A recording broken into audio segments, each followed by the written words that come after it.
Hello everyone, a very good morning to you. Welcome to today's edition of The Bottom Line. Here are the top headlines.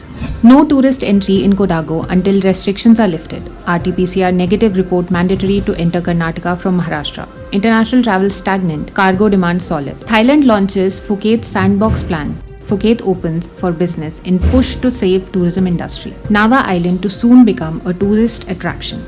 The Kodagu district administration has taken a serious note of the hospitality sector encouraging entry of tourists despite the district continuing to be under lockdown till July 5th in view of the prevailing pandemic situation. Iswar Kandu, Assistant Commissioner, said, "We will act according to the government's directives on allowing tourism activities only after July 5th. Action will be taken against any illegal tourism activities during the lockdown period." Karnataka government has initiated precautionary measures in the wake of Delta Plus variant of COVID-19 being reported from Maharashtra.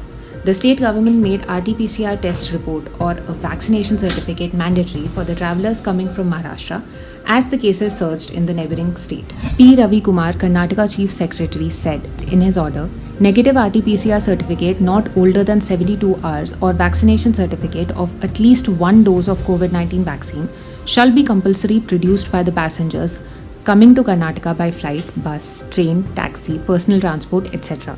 This will also be applicable for all the flights originating from Maharashtra to Karnataka. Preliminary air traffic figures for May released recently by AAPA showed international passenger traffic volumes remain at depressed levels, held back by strict border restrictions and amid concerns about the spread of COVID-19 variants. Subhas Menon, Director General AAPA, said, "The uneven pace of vaccinations throughout the world has delayed the recovery in international air traffic. In some advanced economies, travel markets are slowly recovering as populations get vaccinated and business activities resume."